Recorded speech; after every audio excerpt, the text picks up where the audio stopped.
जो समाचार हमें दिया गया उसका किसने विश्वास किया, और यहोवा का भुजबल किस पर प्रकट हुआ? क्योंकि वो उसके सामने अंकुर की नाई और ऐसी जड़ के समान उगा जो निर्जल भूमि में फूट निकले।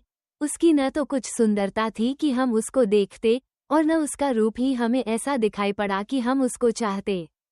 वो तुच्छ जाना जाता और मनुष्यों का त्यागा हुआ था। वो दुखी पुरुष था, रोग से उसकी जान पहचान थी, और लोग उससे मुख फेर लेते थे। वो तुच्छ जाना गया, और हमने उसका मूल्य न जाना। निश्चय उसने हमारे रोगों को सह लिया और हमारे ही दुखों को उठा लिया, तो भी हमने उसे परमेश्वर का मारा कूटा और दुर्दशा में पड़ा हुआ समझा। परंतु वह हमारे ही अपराधों के कारण घायल किया गया, वो हमारे अधर्म के कामों के हेतु कुचला गया, हमारी ही शांति के लिए उस पर ताड़ना पड़ी कि उसके कोड़े खाने से हम चंगे हो जाएं।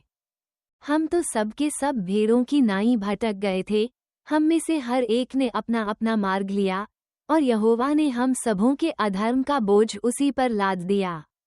वो सताया गया, तो भी वो सहता रहा और अपना मुंह न खोला। जिस प्रकार भेड़ वध होने के समय व भेड़ी ऊन कतरने के समय चुपचाप शांत रहती है, वैसे ही उसने भी अपना मुंह न खोला।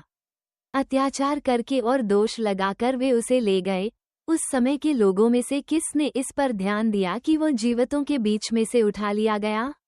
मेरे ही लोगों के अपराधों के कारण उस पर मार पड़ी, और उसकी कब्र भी दुष्टों के संग ठहराई गई, और मृत्यु के समय वह धनवान का संगी हुआ, यद्यपि उसने किसी प्रकार का उपद्रव न किया था और उसके मुंह से कभी छल की बात नहीं निकली थी। तो भी यहोवा को यही भाया कि उसे कुचले, उसी ने उसको रोगी कर दिया। जब तू उसका प्राण दोषबलि करे, तब वह अपना वंश देखने पाएगा, वह बहुत दिन जीवित रहेगा, उसके हाथ से यहोवा की इच्छा पूरी हो जाएगी। वह अपने प्राणों का दुख उठाकर उसे देखेगा और तृप्त होगा। अपने ज्ञान के द्वारा मेरा धर्मी दास बहुतेरों को धर्मी ठहराएगा, और उनके अधर्म के कामों का बोझ आप उठा लेगा।